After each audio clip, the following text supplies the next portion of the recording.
We're on our way to the Games Exchange again in winter, and it's kind of cold and getting dark early. So the Games Exchange, if you're not familiar with it, is an exchange of games. Think of it like a cultural exchange where some games are sent from Australia and others are sent to Australia from another country. So today's Games Exchange is from New Zealand, the land of the long white fluffy cloud, of Lord of the Rings, sheep, rugby and other things, and they kind of sound like Australians in the way they talk. Our accents are completely different. They're like, where's the car? And we're like, where's the car? With some different vowel shifts. Anyway, let's go check out what games they have. Thank you for coming. For those of you who don't know me or don't recognise me, my name's Ruben. I'm the director of Noble Steed Games. You look a bit different, yeah. I lost a lot of headway.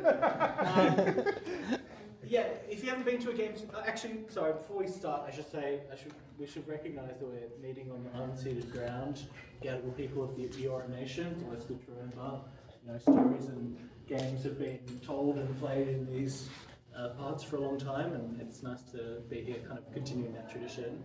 So the Games Exchange is an event where we want to expose ourselves to games from different places, right? I feel like a lot of us who go to a lot of games events get used to seeing the same kinds of people and the same games from the same local teams, which is cool. They're cool games, but it can be hard to kind of break out of that sometimes. So that's the purpose of the Games Exchange, to transpose ourselves to another area's local games industry. This year, Aotearoa, this 6 months, I don't know if there's a word for that. We've got a bunch of cool games. You can check them out on the pamphlets that you've seen when you've walked in, under the Aotearoa Games section. We've got some special New Zealand cultural food arranged and prepared by our lovely Christine. Thank you, Christine. As well, there's a QR code on this pamphlet if you want to send feedback either to us for the events or to the devs of the games if you want to get in touch with them or wishlist them, all that stuff. Wishlisting a game on Steam is one of the best ways you can support it before release, so find those QR codes and you can do that. I think I'll just quickly take a moment as well to say we've been running Games Exchange for 2 years now, and this is the end of our current slate of Games Exchanges, which we were able to put on due to the support of Screen Australia and Screen New South Wales and all that stuff. It's been a good time. Hopefully we'll have more in the future. But I kind of just want to take a moment to thank you, Christine, for being the brainchild and driving force behind a lot of the Games Exchange events. So let's give a hand to Christine.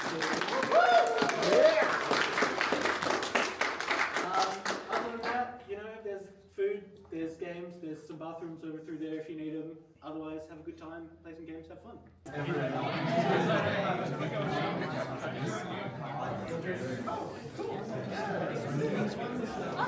I think that's the only one. Oh, yeah. Unless you want to use it. Or that one. This is the sarnie. Is that what they call it? Yeah. It's a marmite and chip sandwich. And chips. Oh. Like, that's why I made a drawing. Like those chips? Yes. That's interesting. Yeah, okay, cool. Yeah. And it's like, And what's photographing somebody's sarnie at some point. what's ambrosia? ambrosia, yeah. Oh, is It's that? just a dessert. Oh, okay. I did not know that. Okay, I've learned something. Cool. It has yogurt, which I love. Oh. And boysenberry. Oh, okay. Sounds good. I will try that. Yeah, sure. That's cool. Yeah, that's it. Oh, and these are lolly cakes? What's a lolly cake? Okay. Tastes good. Okay. It's a bit sweet. Very sugary. It's basically Vegemite, right? Yeah. Yeah. But Oh yeah, Marmite. I've never had Marmite. Okay. I will try it. I'm gonna try it. Just rediscovered it. I think it's pretty good. Yeah? It's a bit more sort of kick-ass than Vegemite, It's the same kind of smell. Oh, it's stronger, is it? Okay. Okay. It's different to Vegemite.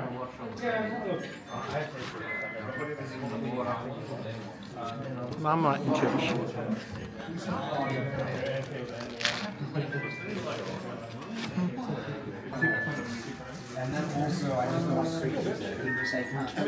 Right, now for the games. First up is Dream Team Supreme. It's a deck builder game where you take control of a giant two-headed mecha. It can be played with 2 players where each person takes control of a scientist piloting one of the heads, Or it can be played solo instead, where you play 2 different scientists both by yourself. You battle giant kaiju-like monsters with your deck. I've been playing a lot of Slay the Spire recently, so I was curious to see what was different about this deck builder game. Taking control of 2 characters at once is an interesting twist. There's a demo for this game available right now on Steam, so if you like deck building games, then try the demo and see what you think. Number 2 is Bashful Adoration. It's a 3D platformer where you play 4 witch girls. I only played Cherry the red-haired girl and Celeste the blue-haired girl with glasses. They all have different playstyles, so that gives you some variety when playing the game. This game reminded me of Mario 64 or Spyro or Banjo-Kazooie, or take your pick of cartoony platform games. Yeah, it has a real cartoony atmosphere and a cartoony look. It was quite cute. I liked it. I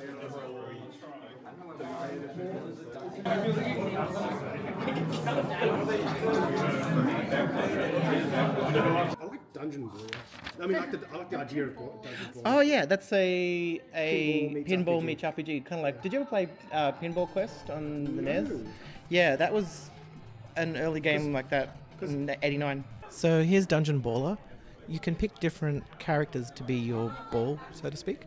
They all have different abilities. So here's the archer who shoots arrows at the baddies. Next is Denari. My initial assumption was that this was going to be a mindless hack and slash game, but as I played it, I quickly realized that it took more skill to play than I'd anticipated. You use charged attacks, you dash, and you employ other techniques to survive. I like the cel-shaded art. It reminds me of old Flash games.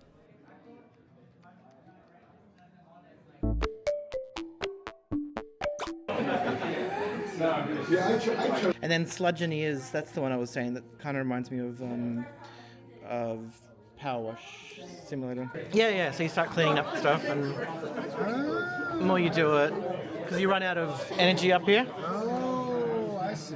And then you get coins. How do you regain it?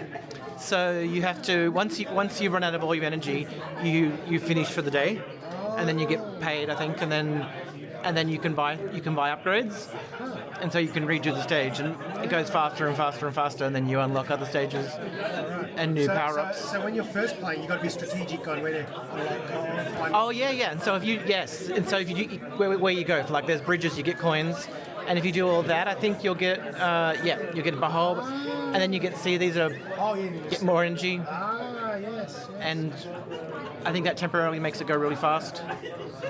So you got to be strategic where you get the buildings and When you're starting off, yeah.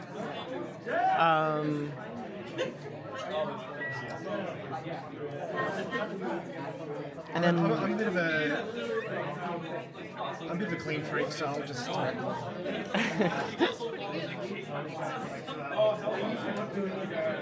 River system. Oh, that's it. Oh no, wait. I think you're almost low energy. Yeah. I am. That's the story of my life.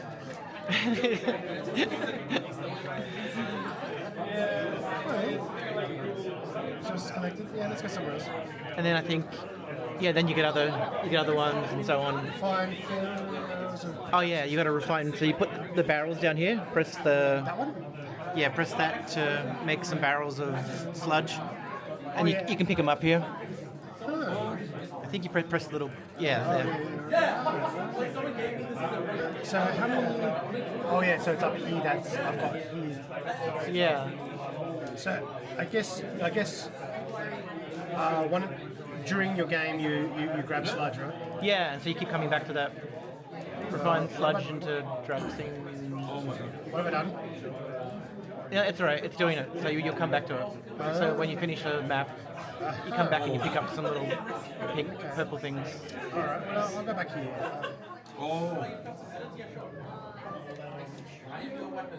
Get some more. Yeah, and so it's kind of repetitive, but I sat there playing it for about 2 hours, and I thought, okay, I guess I'm having fun. I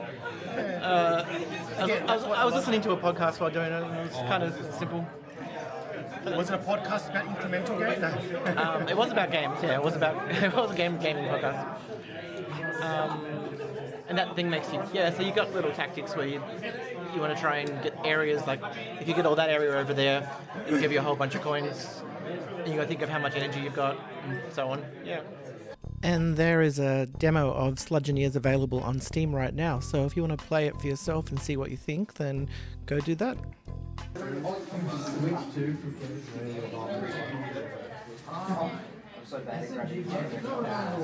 Kind of reminds me of like Fallout sort of aesthetic. That one, yeah, you got a Similar premise. yeah, you cook sausages and But hot dogs. This one's yeah. But I mean, I'm just saying it's a different game from. Yeah. Region, There's a demo for Doomsday Diner on Steam also that you can play right now and try it out for yourself. In it, you run a diner in a post-apocalyptic world like, say, Fallout, and you make food for customers and make hot dogs for them and coffee and the like, while also shooting people that try to rob you. So it's a bit of the look of the post-apocalyptic setting of something like Fallout, but mixed with the mechanics of cooking games like Cooking Mama or Overcooked and the like, and with some added violence.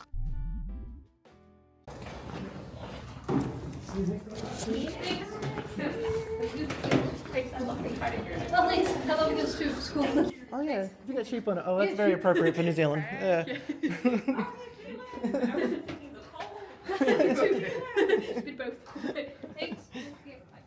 Okay, thanks for watching. What was your favourite food from New Zealand or favourite game from New Zealand? Let me know in the comments. Alright, until the next video, bye for now.